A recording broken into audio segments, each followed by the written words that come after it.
Hi folks, I'm the Bald Guy, and these are Bald Guy Basics. Today I'm going to be reviewing a chainsaw for you, in this case the Stihl ms211, and I'm doing this especially for those of you who have not made your purchase of a chainsaw. There are some things you need to consider before you buy a saw, and yeah, I'm going to recommend this one. It's a great saw. But you need to consider some basic things like use. Why are you buying a saw? If you're buying a saw, for example, to trim up a couple of trees in the yard or to cut back some growth, you probably don't need a gas chainsaw, especially if it's for homeowner use just around the house. An electric saw will do you well. It will prevent you from needing to buy the gas mixture. You're still going to have to buy bar oil. They still need to be lubricated. But you're going to be using this saw 20, 30, 40 minutes, maybe an hour at a time, not cutting truckloads of firewood. So you need to consider your use. If you're cutting away from the house, near the house, you have an outlet so that you can recharge the batteries on your electric saw. For my purposes, I do not want an electric saw when I go to the woods. In fact, I generally carry a couple of gas saws, sometimes three. So consider your use. And then before you buy a saw, the next thing you need to consider is available service and parts. You need to know which dealers in your area can service which saws. One of the reasons I love a Stihl, I think it's the best saw out there. However, if I did not have a Stihl dealer nearby, I wouldn't be able to get parts, and service would be questionable. There are always small engine guys, but if they can't get parts, you're tied up days, weeks, sometimes even longer. So check your local dealers. And then the quality of the saw makes a tremendous difference. Again, this will be tied in with use. If you need a saw, because maybe you've got a tree down in your yard from a storm and you need to cut up one tree, and after that, the saw's going to sit there for maybe the next time. A second or third tier saw might be sufficient for your needs. However, if you're going to be doing, for example, what I do, I cut firewood, and that means I cut wood this year, next year, the year after that, and so on. I want a saw that will hold up. Now, this is my third Stihl saw. The first Stihl saw I have, which is a previous model, pretty much the same specs as this one. We're going to talk about that in a minute. But I've had that saw for about 30 years, and it still works great. Quality pays for itself. I heard another online commentator said, buy once, cry once. And that is there's a great deal of wisdom to that. So be very careful about the saws you buy. Now, I want to talk to you about this particular saw. Let me give you the setup. My first Stihl is an 021. That saw came out somewhere around 1990, and I've still got it today. It is the same engine displacement as this saw. It actually has 1/10 of 1 horsepower more. That's a 2.3 horsepower saw, where this is a 2.2 horsepower saw. So it also comes standard with a 16-inch bar, where the ms211 comes standard with an 18-inch bar. So one of the things I found out long ago is the extra bar length isn't just about how big of a tree you can cut down. And by the way, when I told you consider your usage, if you're going to be cutting firewood, the environment that you live in will make a tremendous difference. Here in the East, I cut oak and maple and ash, occasionally cedar and locust, and yes, some pine.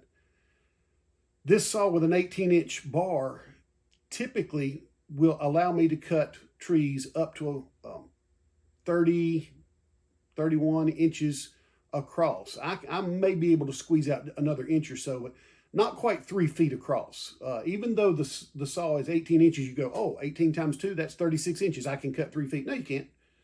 You can take your tape measure and measure from the body of the saw to the end. My 18-inch saw only has 17 inches of exposed cutting surface, cutting length. So obviously I can't, the maximum I could cut with this saw and actually cut it is 34 inches. So you need to think about what kind of wood that you're in. I'm not a large landowner, so I don't have a forest to cut from. Typically, I'm cutting in areas that where a sawmill has come through. They've taken the lower part of the tree because that's where the lumber is, and they'll cut the upper part of the tree and leave it laying. So I get to cut among the laps. So typically, I'm cutting stuff under 2 feet. This saw works great. Some comparisons between the old saw and the new saw. I don't know that this saw is going to last 30 or 40 years like the old one does. However, and it's really interesting when you go to look up specs online, different sites will include different specs. The most reliable specs I can find say this saw is about 9.5 pounds. The older saw is about 10 pounds. It's just like a tenth of a pound under 10 pounds. I found one site, and I couldn't find it again today when I looked at it, but it said my older saw was actually 13 pounds. That guy didn't know what he was talking about. However, when I hold the two saws up, I can tell the difference. A lighter saw will allow you to work longer before you feel the strain on your back, on your shoulders, on your knees, and all of those stuff. They use the same pitch chain. They both use 3/8 inch pitch chains. They both have the same engine displacement at 35.2 cc's. So the saws are very comparable. You also want a saw with a good oiling system and the chain brake. Older saws, cheaper saws, often just have a guard here rather than a chain brake. You want one that you can lock the chain if your hand gets into a bind or any kind of situation, and then simply unlock it. So your safety features are great. Now, one of the very real differences between this and some of the other saws is Stihl does not use a primer bulb, which means I might have to pull it 2 or 3 times more than a comparable quality saw with a primer bulb for the cold starts only. Frankly, I find this to be a non-factor completely. So I'm going to include a video, and I'll apologize for the video quality. It's a time lapse of using this saw, cutting in the laps, and a lighter saw is more nimble than a heavier saw. A shorter saw, when you're cutting among branches and the tangle of downed trees, a shorter saw allows you to move between the branches a little more easily. So my largest saw is a bigger Stihl. I don't know what the horsepower is. It's ms211. It's got a 20-inch bar. Just the 2-inch difference between this and that saw is very noticeable in terms of moving between the branches. In fact, when I bought that 211, I'm sorry, the 271, I was cutting in a pile of not laps, the top of trees, but actually the bottom of trees. A man had his property bulldozed so he could build a house, and he had a pile of timber laying there that was probably 15 feet tall. So I was cutting a lot of stuff that was this big. I wanted the bigger saw. The tops of the trees had already been cut off. I wasn't dealing with the tangle, and man, that saw was great for that purpose. Where I'm cutting now, I don't even get the big saw out unless this one gets into a bind. So pick your saw for the use that you will be using most often. Consider things like your physical condition. If you use heavy equipment every day and you're very fit, an extra pound here and there is not going to bother you, and you might appreciate the extra length and the extra weight. If you do this occasionally, as I do, this is not my full-time vocation. So I wanted a saw that will allow me to do the most work that I can physically do with the least strain. And I found that saving a few ounces here and there is a tremendous difference. So with my experience on Stihls typically offer better efficiency for the size saw that you have. There's another video out there, and if I could remember who did it, I would post the link, but I can't. But he took like 5 saws. He took a Stihl, a Husky, and then some off-brand saws like the cheap ones that you can find on Amazon, and did several comparison tests where he bought the same 5 chains for all 5 saws. They all had the same length, and he did comparison tests. And the Stihl was either at the top or very near the top in every category. So when it came time to the time it takes to cut through a log, the Stihl did great, whether or not it had the highest RPMs or the, on paper, highest horsepower. The Stihl made more cuts. It got good fuel efficiency. It was good. Noise is another factor. I mean, you should always be using hearing protection. I am one here that it wasn't a chainsaw that got me. I used to do quite a bit of backyard target shooting, and I was young and I was arrogant. I just didn't think it would happen to me, and I have that nice little high-pitched ringing in my ears all the time. So I'm a believer in that. There is some difference in the amount of noise that certain saws make.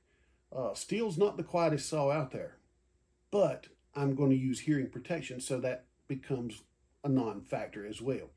So the ms211, for the average homeowner, you're not managing 30 acres of timber where you're going to be cutting a lot, is an absolute dream of a saw for me. The worst drawback I can give you, my other saws, even cold, I'm talking cold for months. I've finished in the fall or the winter, put the saw down, and it stays that way all summer until the next year. And I go out and I pull them 4 or 5 times, boom, they fire up. This saw I might have to pull 7 times, 6 or 7, to get that gas into the carburetor enough to prime it, basically. You know what? If an extra 2 pulls is a deal breaker, I probably should be using the electric saw. So for my purposes, this saw gives me great service. It causes less strain on my body.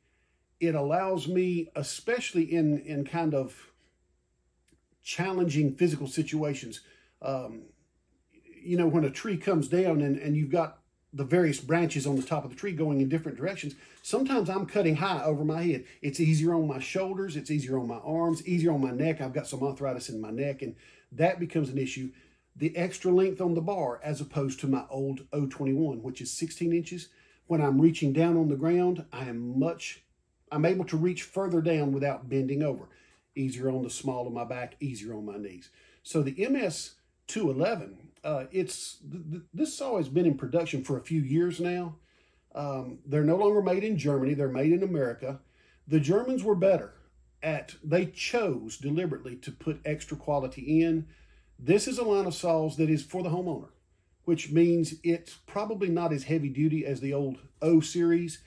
However, when I cut somewhere between 30 and 40 truckloads of wood per year, these saws have more than shined in their performance. And because I have local dealers with local parts, I will be able to get them serviced. At this point, I've not had a major breakdown that I can't service. So take care of your saw, take care of yourself, and I'll quote the other influencer online who said, make a good decision. Buy once, you'll only have to cry once. This is the Bald Guy with Bald Guy Basics, hoping you have a wonderful experience with your saw.